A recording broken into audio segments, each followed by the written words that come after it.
productive discussions. And now I'm getting a little sign on my screen, but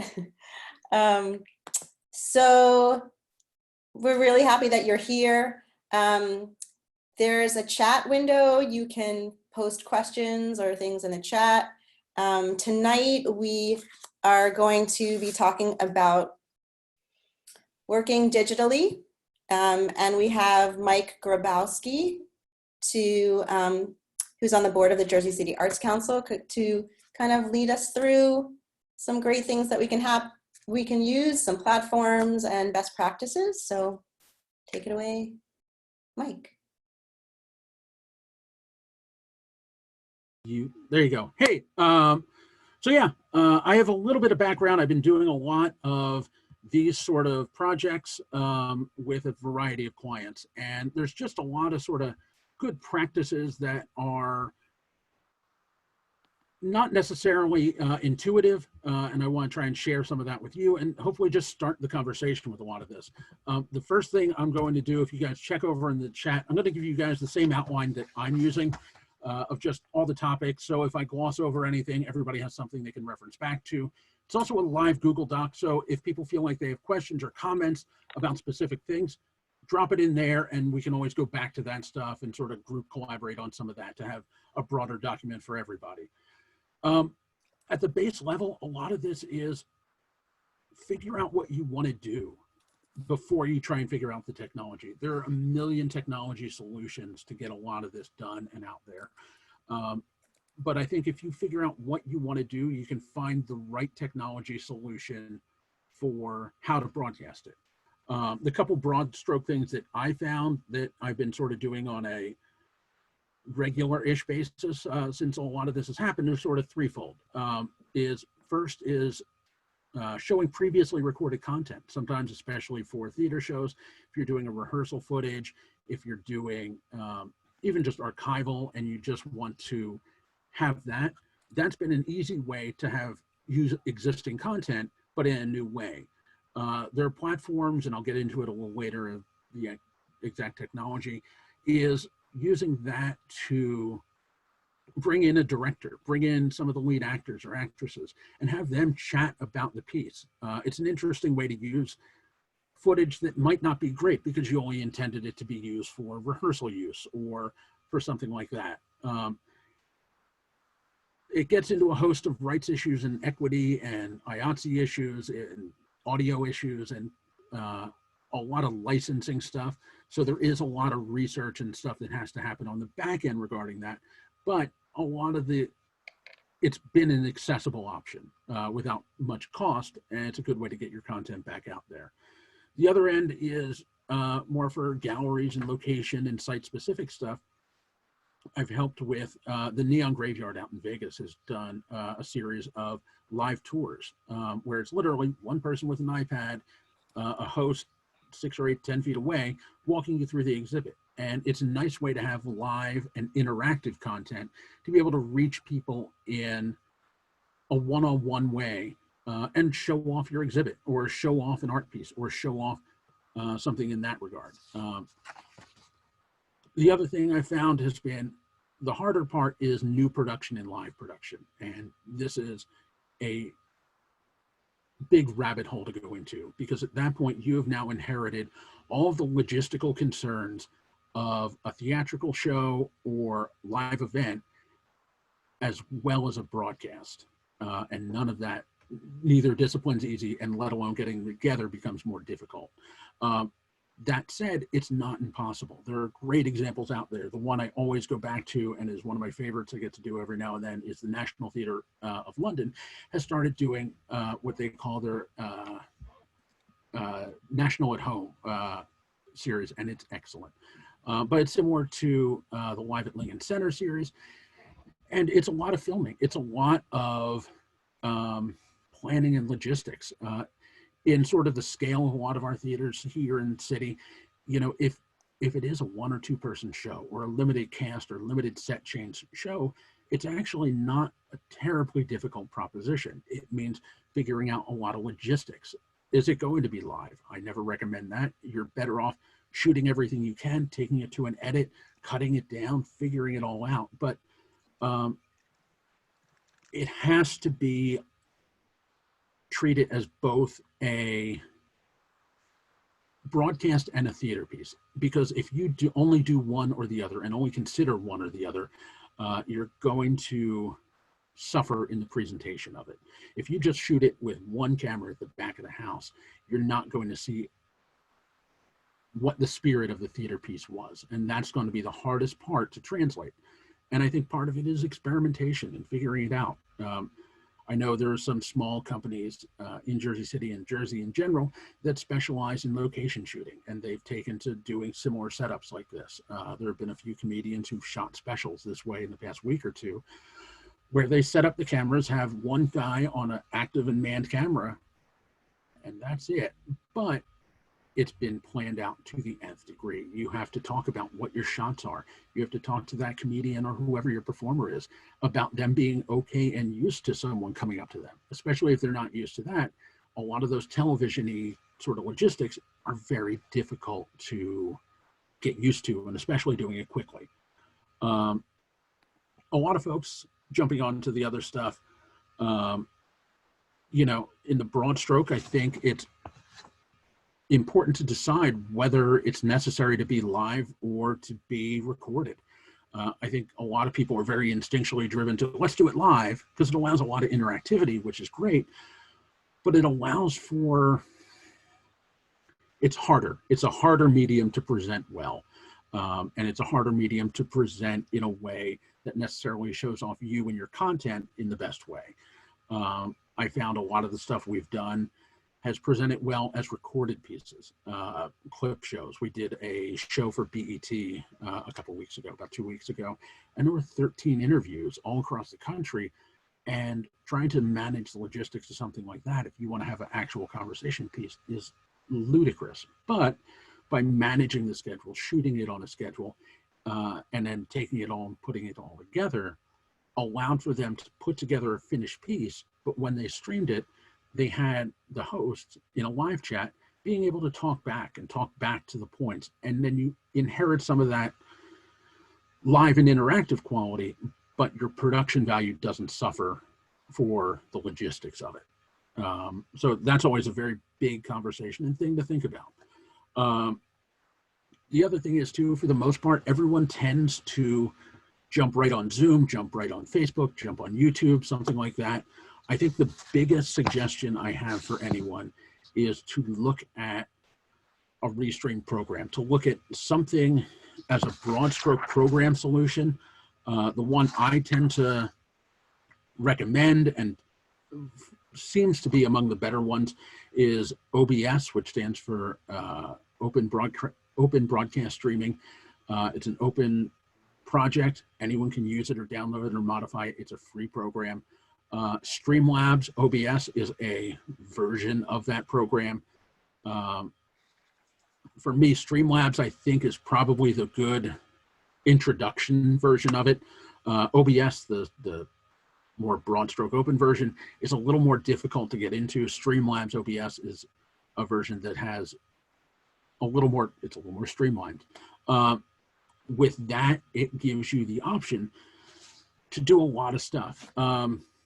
I'm going to share with you guys a quick little screen thing. I took a little video capture earlier of a quick setup I have as a little demo for Streamlabs.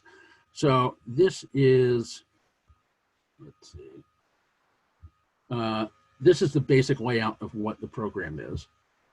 And this is just a little movie here. And if you look at it, it's pretty simple. The top part of the screen here, where the little color chart is, that's your, that's what's playing back. On the left side, you have different buttons for different toggles. If you look a little next to it, and at the bottom, there's your settings. And one of the best things you can do with Streamlabs is it streams to multiple platforms and can stream to multiple platforms at once. So you can not just go live on Facebook or YouTube or Twitch or any of them. It allows you to go live on any of those platforms simultaneously. So if you look at the screen there, it shows you the mini feed, the broad stroke of what the pieces are. On the bottom left there is what's called scenes. That's what lets you switch between looks, and plus and minus let you add them. The looks and the sources are basically the elements in your scenes. So if you want to add a background, that's an element in your sources. If you want to add a webcam, if you want to add audio, video, streaming, any of that, you add it as a source. You then build it in your scenes over here. So right now, I'm just in the background one. If you switch over to the webcam, this was filmed earlier, and it lets you switch and transition between any of these things. This has video playing, so if you wanted someone commenting on a video, and then you wanted to fade out that person, you can click on video only, and it fades out that person. If you have a Zoom meeting going in, you can build it so you have the boxes and pull the Zoom meeting right into that. So this was from earlier, and this was if you were talking to somebody else and wanted to have just a one-on-one conversation against a branded background. So it allows for a lot of that stuff, and it allows you to build a custom template to have whatever you want. What's interesting is you can ingest anything. You can make it your own, and you can put whatever you want into it. This is the part where you can use it for streaming. On the right-hand upper right, it shows you what's actually streaming. That's why it says live. In the left side, where it says edit, that shows you what's sort of on deck. So then as you click up there where it says transition, you can see what's sort of in your preview versus what's on program. So you always know very quickly and intuitively what you're about to do. The other nice thing about Streamlabs is what it's switching over to now is if you change that scene header, there's a ton of free templates that are available and out there that give you a lot of options and flexibility. So this one that's loading up is one from Nerd or Die, and it lets you use their free templates for whatever streaming options, and it looks really slick. And all you would have to do for this is change what the tags are, change it to your name, and then you have a really pretty slick presentation for whatever you want to do. The upside to this program and a lot of these other streaming programs is you don't need to just stream it. You can do this as a record. So if you want to record all this, do a talk back, do a something or some sort of presentation, this works as a good framing device and just gives you a lot of technology and branding options. With this option in particular, one of the neat things they do is they have links to merchandising and that sort of stuff that allow for you to monetize it in that way too, and let you have the option to like sell t-shirts or hats or things like that, and again become an additional revenue stream. So I'm trying to think of what else to show you with that. But yeah, I recommend very much diving into some of that stuff. Let me stop that. So that's sort of the big broad stroke stuff with that sort of stuff. Going into sort of more detailed stuff that always is considerations whenever we're talking and dealing with folks, in particular with how to set up, if you're just doing a Zoom and want that to be presentationally finessed. I'm breaking one of these rules now myself. Wear earbuds. It's going to improve your audio quality by a mile. If you ever watch anyone on television who's zooming into any of these broadcasts or anything, and you hear that hollow tinniness, a part of it is going to be because they're not wearing earbuds or headphones or something like that, because the auto cancellation of embedded in the software is a lot of times too aggressive. So it's going to make you a little choppier. This lets you hear everyone a little better. And to answer Sam's question, yeah, Streamlabs OBS, the base version of it is free. OBS itself, OBS project is also free. There are paid elements if you want it. XSplit is another option that some people have liked. I'm not my favorite, but again, explore it, look at it. And there's a million tutorials and base model build outs. the part that I'm not adhering to, that I highly recommend: invest in a microphone. If you know you're going to be doing a lot of presentations, if you know you're going to be speaking a lot, the audio capture on a laptop or a phone is not designed for any sort of quality streaming. You can get a cheap lavalier mic that clips in for about 20 bucks. It's not a terribly expensive proposition. It doesn't need to be a super high-end $300, $400. I'll send you a couple links, and I'll put it in the document as well, of some mics I've used, some ones that other folks have used. The other thing to remember with the microphones, if you're a company or if you guys have some that are already the 3-pin regular microphones, you can use those. There are USB to audio interfaces that are usually about $100. Again, I'll put a link or two in the document as well with some of those that you can utilize your existing microphones. If you already have lavs from theater productions or hand mic from stand-up stuff, you can utilize that stuff. It gets into a whole little sort of technical end of, if the mic requires phantom power, then you need a slightly more expensive box. If it is a self-powered microphone, then you can get away with a less expensive interface. But I'll make sure I put in some links for you guys to have some of that stuff. But think about what your presentation is. Again, for me, a lot of times what I'm doing is exactly what I'm doing here, is chatting with you guys or chatting with other clients, in which case, for me, having a little lav mic or something like that is more important. I'm not really moving around. I'm not having to show people stuff very much. So for me, a wired one works great. There are wireless versions. Again, it depends on what you want your price point to be. You can also use a regular handheld stick mic. To me, that gets a little distracting, and especially if you're doing an interview or something like that, it just looks a little weird. But again, if it buys into your look, maybe for a stand-up special, that sort of works. So I think it's really sort of thinking through, like I had said at the top, think through what your content is. There's enough technology and enough technology solutions out there that they'll help. There's ways to it. But I think if we keep that document sort of like living and live with questions and added links, what people have found themselves that work great, what I'll recommend, I think it'll become a sort of ongoing resource for everybody. The other big thing for me, and especially in having a lot of these conversations, is what the camera framing is. This is sort of relevant in a lot of different ways, because right now, a lot of us are looking at everyone else in this Zoom as little boxes about this big. But the problem is, when suddenly you're blown up to like the speaker view, it doesn't look right. We've all watched television for years. We've all seen what interviews look like. You sort of want eyes at about this 1/3 line. Your hair just wants to maybe be at the top. So it gets a little weird. Like for me, I have my laptop up on a couple books, so the camera's a little more eye level with me. Right now, again, I tend to wear something red because I have darker hair in my beard. Thinking about a lot of those weird logistics that seem absolutely slightly insane become really important. And one of the hardest things to do, and I can't recommend it more, especially if you're doing any presentation, is to look right into the camera. Everyone's natural inclination with doing any of this is to look at the screen, because that's where the face is. That's where everyone's, that's where you want to look. But it feels like I'm not looking at you. If I look at the little green dot, now it feels like I'm directly communicating with you a little bit more directly. And to me, it's a silly thing. But again, the other weird thing is too, everyone's inclined to sit at their laptop like they would sit at their laptop. Backing up a little helps a ton. Think about that framing. Think about where you are in the frame and the size of yourself in relation to your other people.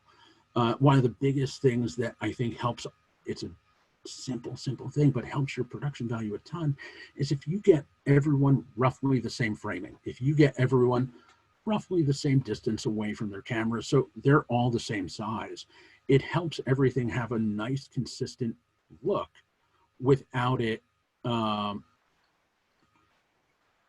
without too much effort, really, is what it boils down to. Everyone's about the same size and scale, and everyone can look the same. So if I cut from one person to another, or we go from one speaker to another, it all looks the same.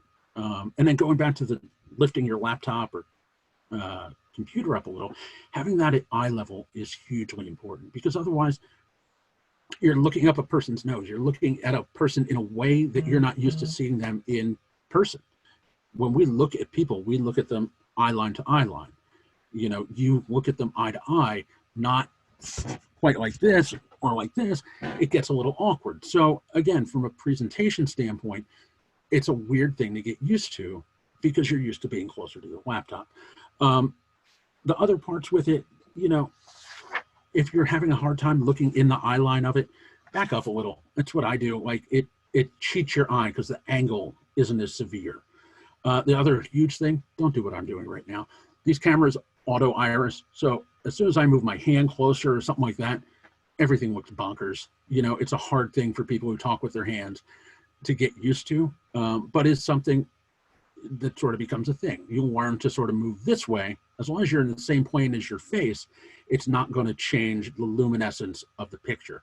Because if I'm talking like this, everything's fine. As soon as I start talking like this, everything starts looking a little weird. The nice thing, going back to the Streamlabs and the OBS stuff, you can control camera levels. So if someone has a particularly bright setup or a dark setup, you can adjust some of that within that. So it gives you more controls than, say, a Zoom or something like that. The other thing is, too, think about, you know, what you're, we talked about, yeah, back up a tad, make sure there's a little headroom, make sure everyone's framed consistently. Yeah, the big thing, again, after you think about your person and thinking about your colors, again, colors I can't recommend more, you know. It's everything just looks so dark and dowdy and sad, and, you know, like, put a little color, make sure you pop, you know. For someone who's blonde, make sure it's a darker background behind you. For me, I'm a little darker haired, so I made sure there's some, you know, browns and lighter colors behind me, and even a light back there, and stuff like that is going to help you present more. And again, a brighter colored shirt, stuff like that. After you address yourself, the biggest next question is the background. You know, if you're talking a practical background, like most of us have, think about what it is. Think about what's back there. Think about the shapes of it. For me, this spot in particular, I'm sitting at a weird angle at my desk in like a corner, but part of it was designing it so these bookshelf lines sort of force your eye in a little on that fake perspective line, because it wants to drive your image.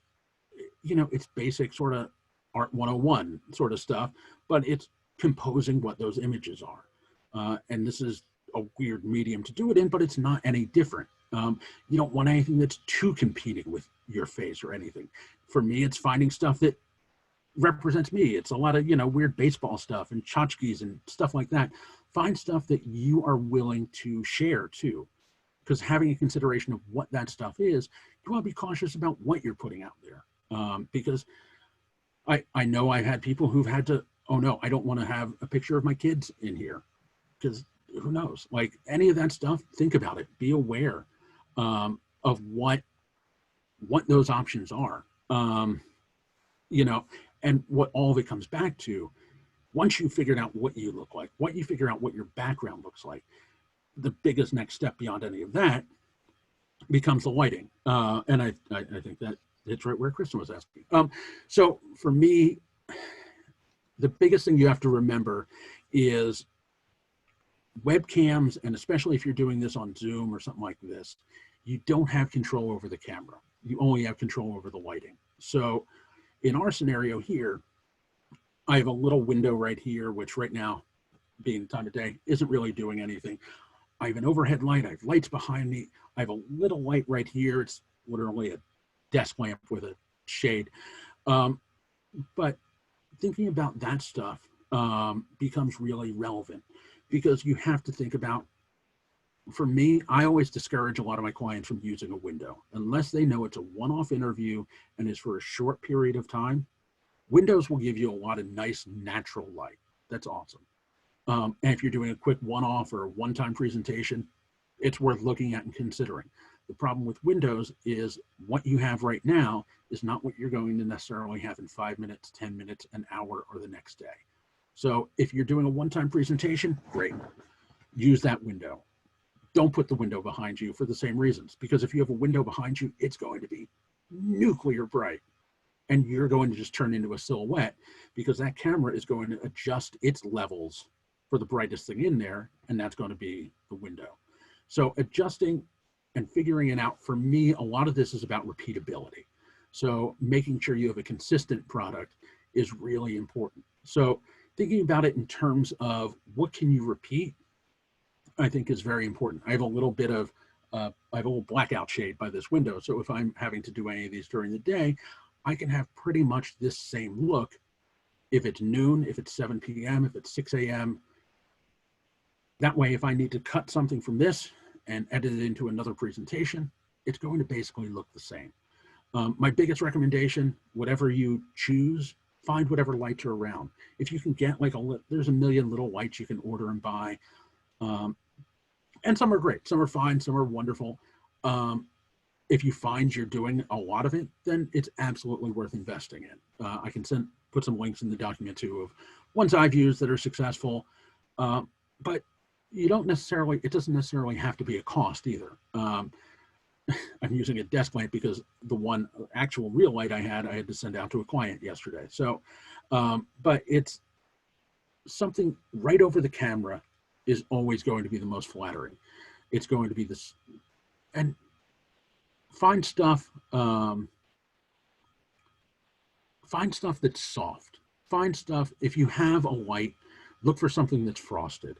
If you are using a light, maybe find one with a shade, something that's semi-transparent.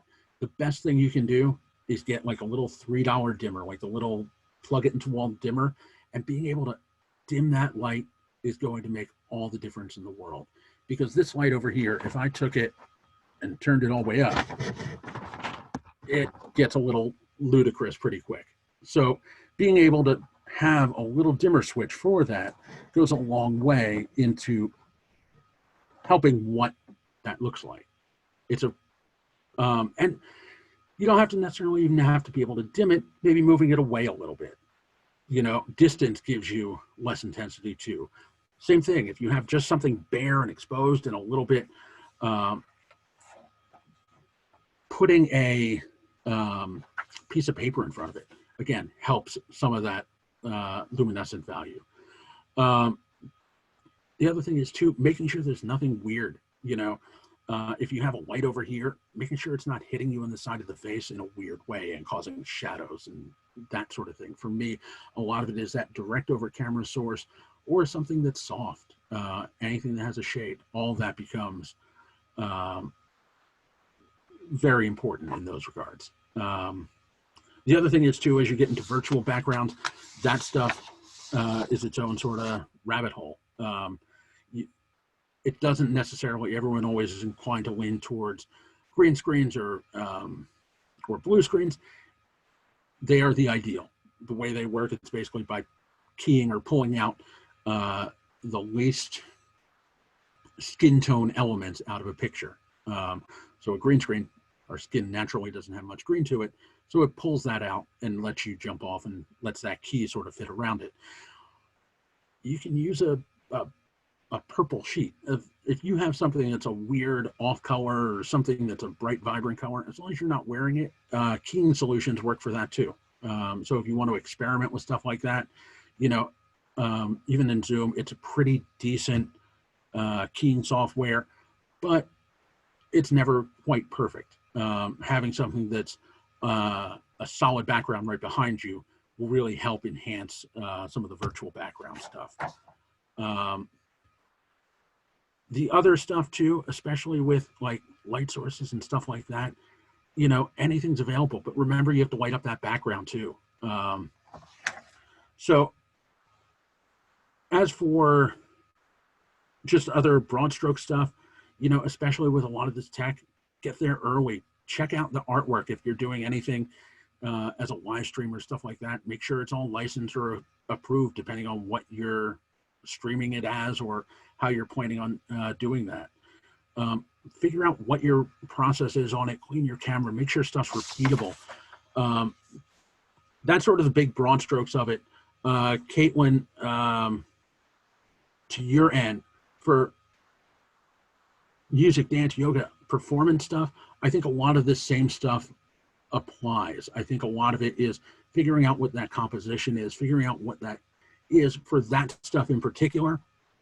Figure out if you need more than one camera. Figure out if you need two cameras. Figure out what you need to present that in its best way. I would say figure out hard and fast what the content is, and what the viewer needs. If you're doing yoga, just grabbing one of your examples, you obviously need a full shot of the person doing whatever they're doing. But do you need any detail shots? Do you need anything close that's hand positions or things like that? In which case, you know, is that a live stream, or is that two cameras and just doing two passes of it and then recording and editing it together? To me, stuff like that is probably your quickest way, and it gives you archival footage that you can always go back to. I think that stuff paired with a good streaming base helps you pivot quickly. I think the other thing is, again, if you figure out what your content is, it'll let you drive down on the exact technology solutions. And again, it's not going to be easy. I don't want to make this sound like it is. There is a lot of logistics and a lot of hurdles involved in this. I mean, there's reasons broadcast is a specialty and live events is a specialty, and every aspect of this breaks down in wildly different ways. A lot of this I want to present as a conversation starter, as just hot topics and just sort of top level stuff worth having sitting in the back of your head as you guys are starting to pivot, as you guys are starting to develop. I have a dear friend who started an online magic class series, and, you know, seeing where he was 6-8 weeks ago versus 2 weeks ago versus today is wildly different. I mean, don't be afraid to reinvent what your process is, what the process is, what the content is. I can't recommend more going back to that National Theater stuff and looking at that in terms of how stuff like that is shot. And looking at, like I said, my friend who was doing the magic classes, the first thing he did, it was literally at his kitchen table with a laptop and him showing something here and then tilting it down to show it here and then back up like this. And that was insane. It wasn't sustainable. So he started there. Then he got it was a black shower curtain actually, and just put that behind him. He's a blonde fellow. He always wears light colors, and he just jumped off that, and suddenly that helped a ton. He added one light, so again, he popped off that background. He added a second camera that was actually just an old, I think it was an old iPhone. He put it on a little stand and had, and then started incorporating Streamlabs. So then he would start talking and do this presentation. When he needed to go to the other camera to show the detail, hit the button, change the scenes, and then he wouldn't have to do anything beyond that to show his hands, and then go back. And now he's moved on to a slightly more involved technical setup. He has a hardwired lav, that sort of stuff. And just, again, little finesses as you go and as you develop what your needs are, if that makes sense.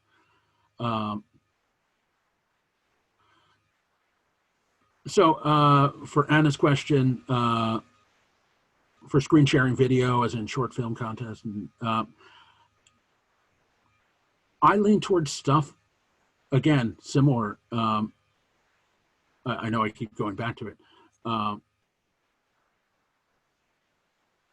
Streamlabs and a lot of those multi-stream are great for that multi-source content, because a lot of those Streamlabs and XSplits and a lot of these are driven from the gaming industry. A lot of these all came as solutions for people who wanted to stream their video games. So a lot of it's driven off of a lot of the same questions we're running into. How do I share my screen? How do I have multiple people in here with me? How do I have multiple people contribute? There's front-end build time to get it built to what you specifically need. But like stuff like Streamlabs in that video, I can share my screen or stream that or ingest it all early and put it in that way. But then hit play and then comment on it as it comes up. And I can be a little box in the corner. I can just be a voice talking over the video if I want to just explain something like that. So I think there are good technology solutions. XSplit's excellent at it. And I think part of it too is dependent upon what platform you ultimately want to put it out there on. Some people prefer YouTube because you can ticket entry there as well. There are people who prefer Twitch because you have a subscriber base and they can tip you, and they prefer to work on that business model. So that's sort of the broad strokes of it. I'm trying to catch up on some of the questions a little, if anyone else has any to jump in with.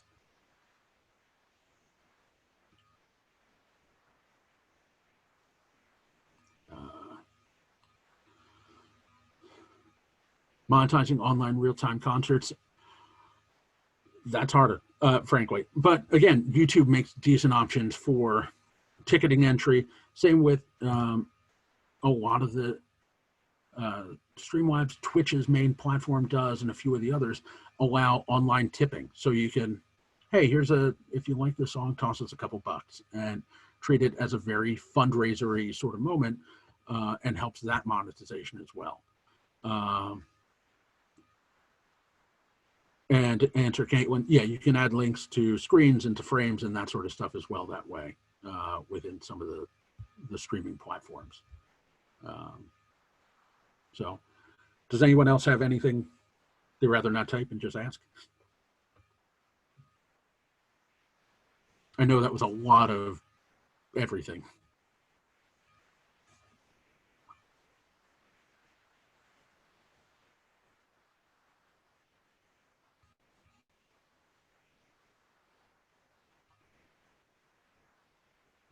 Yeah, absolutely. And that's the other thing. And yeah, I forgot to mention it is, please treat this document as a live document. Let's all attack it, put our questions, stuff in there. Hit me up. My email, I'll chat it in here as well. I'll put it in the chat. But again, email me, put notes in that live document. I think that document stays live. It'll help all of us help each other, because I know I have blind spots. My end of it is coming strictly from a lot of broadcast stuff. So a lot of my considerations are more that. But again, I've had to put theater on television. So it's a weird balance. Stageit.com, I have not, I've looked at it. I have not had a chance to really dive into it enough to have any good comment on it. But it's something, it is on my list to take a look at.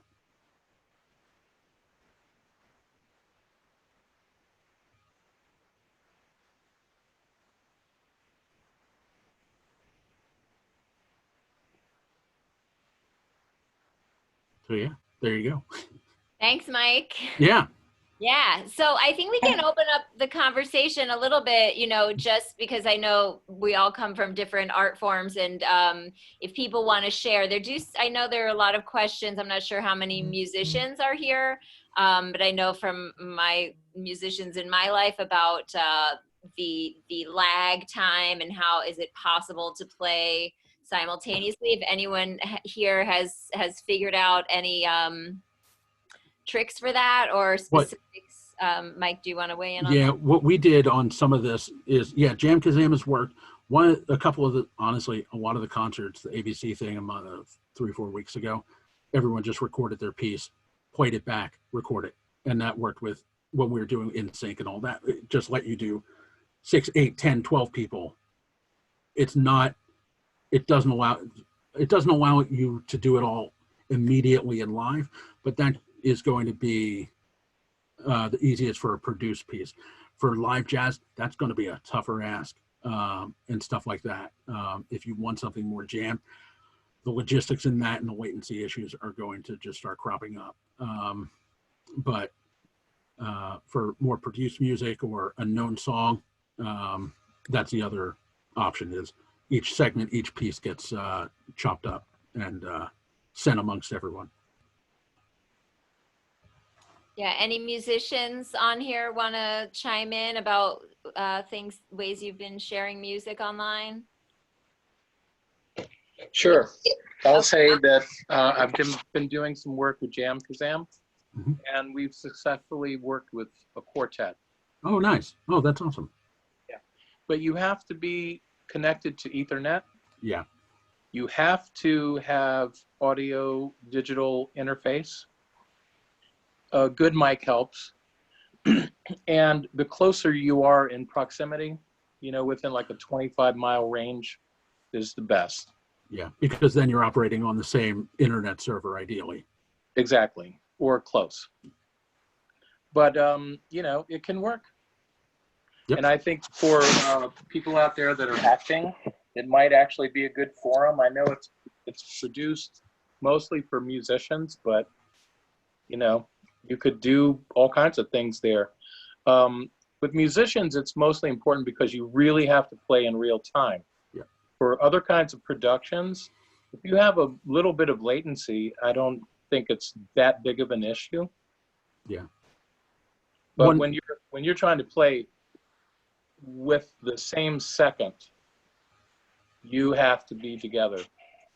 But it can work. My problem right now that I'm finding from a lot of my friends, it's difficult to find equipment because everyone is online, everyone is setting up a podcast studio, everyone is buying this equipment, so it's almost like going into Costco and trying to find paper towels. Yeah. It's really becoming difficult. So, you have to be on it. You have to be patient. If you can survive for a few weeks without these needs, you can order. I found a few websites. Sweetwater in Maryland. I was going to say Sweetwater Yes. is one of the best and has They're a great really inventory. Yeah. Yeah, they're really good. I've recently ordered a few things on Amazon that I ordered 5 weeks ago, and the day that it was supposed to be here, they sent me an email saying the order was canceled. Ooh. So now I'm spending 5 weeks when they could have told me that 3 weeks ago. Yesterday, Sweetwater sent me a text and said they couldn't find what I wanted, but they had some alternatives, and they gave me a phone number, and I had a shipment of a specific mic that I wanted sent out today.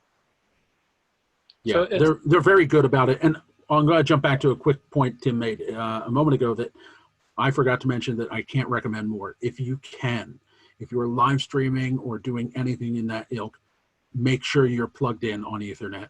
Wi-Fi is great. Wi-Fi is very easy. Ethernet is reliable. Plug it in. It goes back to the headphones and any of that stuff. AirPods are great. Make sure they're charged. I don't know how many times we've gone on air with anchors and then their AirPods die in the middle of a segment.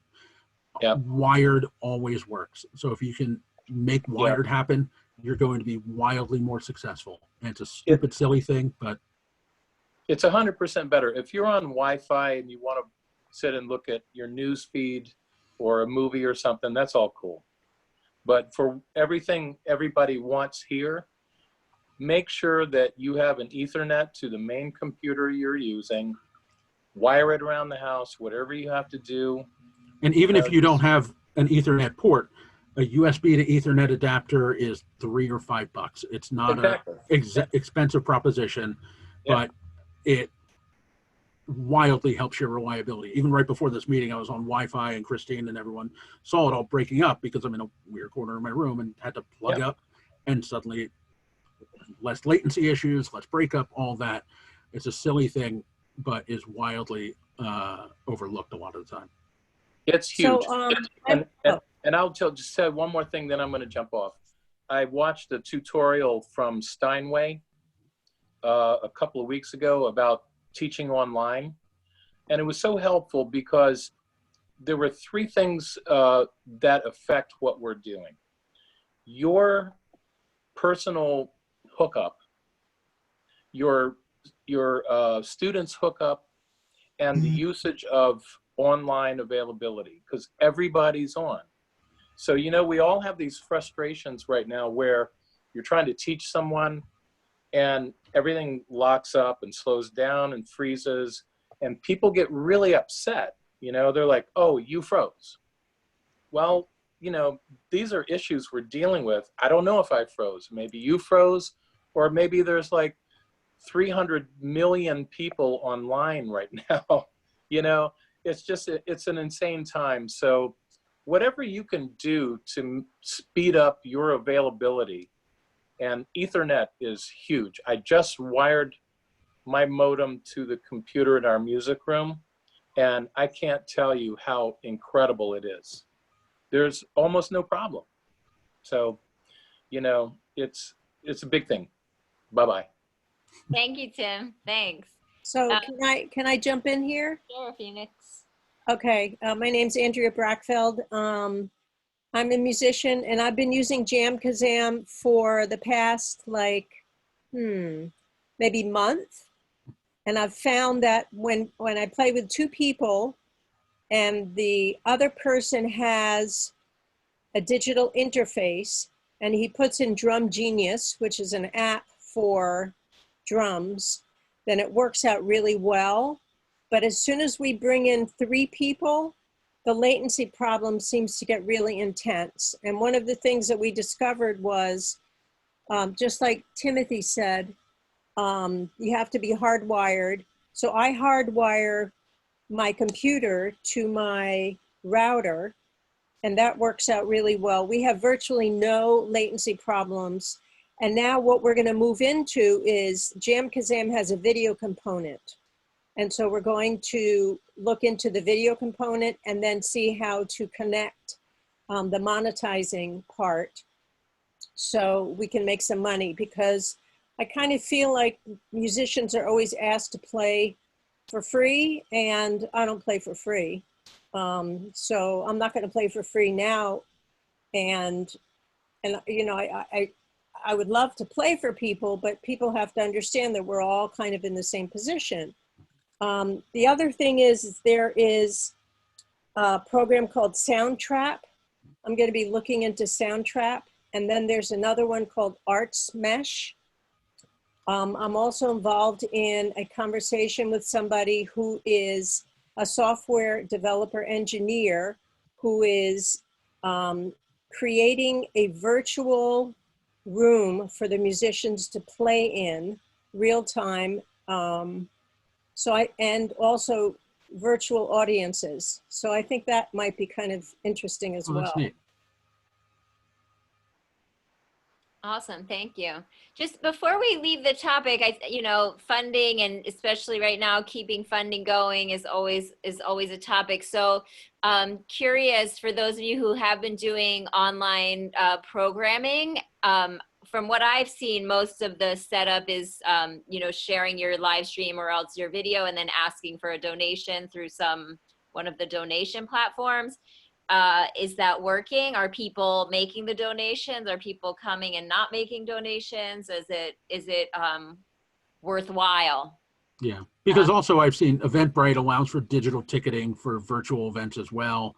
There have been a few other platforms. I'm curious about how folks have reacted and had success or not with them. Yeah, has anyone been doing it and found a good system that has made it worthwhile?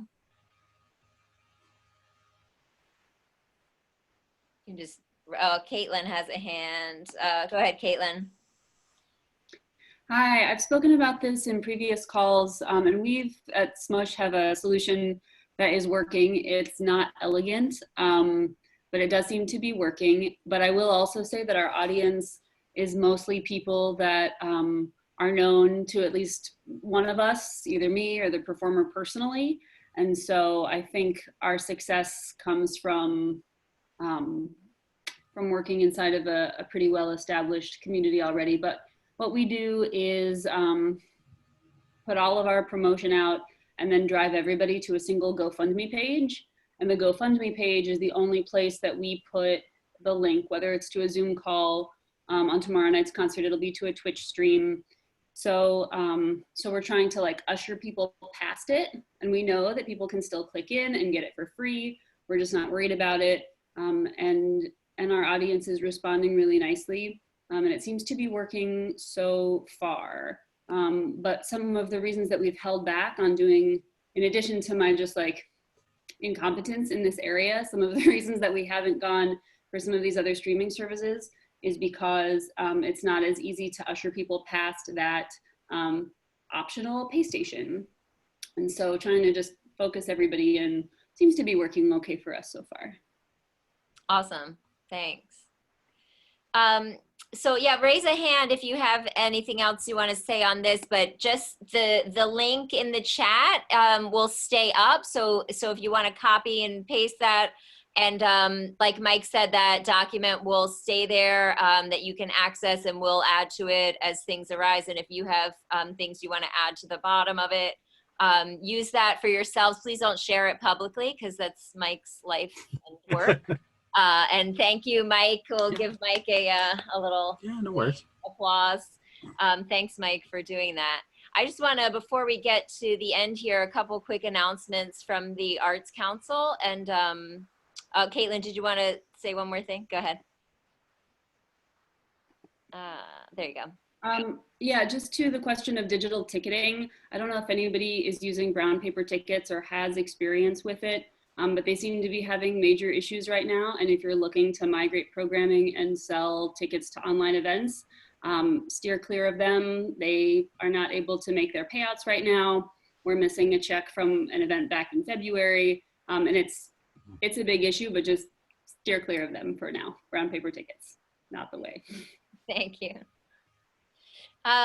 So if you weren't here from the beginning, it's nice I see new faces on the call every week, and that's really great. So if I don't know you, I'm Heather, and I am the chair of the board for the Jersey City Arts Council. If you want to drop your email in the chat, I can make sure that you get on our mailing list. A couple announcements.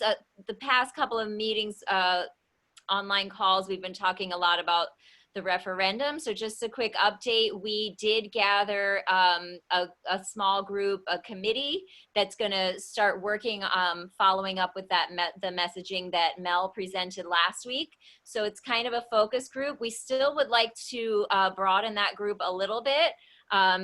We have a lot of downtown representatives and a lot of nonprofit organization representatives, but not a lot of individual artists and not a lot of people from different wards. So if you're interested in participating in that conversation, that's about how to get the word out about the Arts Trust.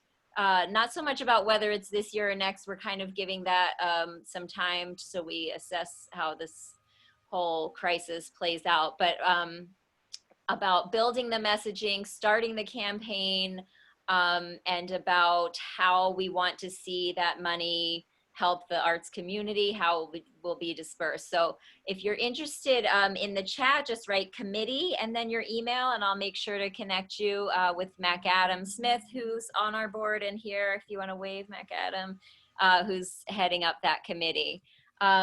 Also want to say we're going to try to focus these calls a little bit and put out the topics ahead of time, which was a request from some of you and a great idea. So if you have suggestions, like for things that you need help with right now, or I know people have started talking about how are we opening back up and things like that. If you have ideas for a topic or a guest that you would like to see on one of the calls, or a conversation you'd like to have, you can email Jersey City Arts Council at Gmail, and Stephanie and Christine and I check in every week and we can try to arrange that.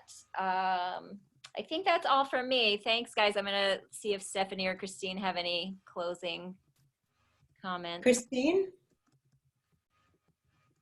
Hello. Just to remind everyone, in the coming weeks, if you have programming that's coming out that we can document, please send me an email and let me know. You can go to the Cultural Affairs Instagram or Facebook to see one of the photo essays that we did with Smush Gallery, and it might help you get a better sense of what we're trying to do. With all of the virtual programming, we're trying to think of ways that we can have dynamic photographs of process, right? So if there's something that you're presenting or engaging with, that we could take a photograph of you in that process, or somebody that you're engaging with in that process, so that not a photograph of you looking at your screen of a Zoom chat, but more creating the content. I think it'd be a really wonderful opportunity and something that we would certainly share with you for your future use as well. So like I said, check out the Cultural Affairs social media for an example of how we did that with Smush. And we'd love to hear from you. And we're trying to think creatively. You know, there's some recording happening in your backyard, and the city photographer can swing by for a couple of minutes. You know, if you're having a rehearsal at your studio, or you're filming somebody who's performing or painting or presenting, the musicians who are recording, that's a very dynamic way to see you and your camera with a mic set up and you're playing your instrument, to show how Jersey City artists are responding in this time. And then just to echo what Heather was saying, we are very open to having special guest speakers. So if there is a professional in their field that you think it would be useful for our arts community to hear from them, to speak on a timely topic that we could all benefit from, we are very open to hearing how we can bring in experts to speak to your needs right now. So please stay in touch. We'd love to hear from you. Awesome. Thank you so much. That was an amazing presentation. I learned so much, and I'm definitely going to be sending you emails to find out more information. Anyone else have any questions for the week? We're going to leave the chat open for about a minute so that if you need to copy things down. But we hope that you'll join us next week, same time, same station. And thank you very much. Have a great week, everyone.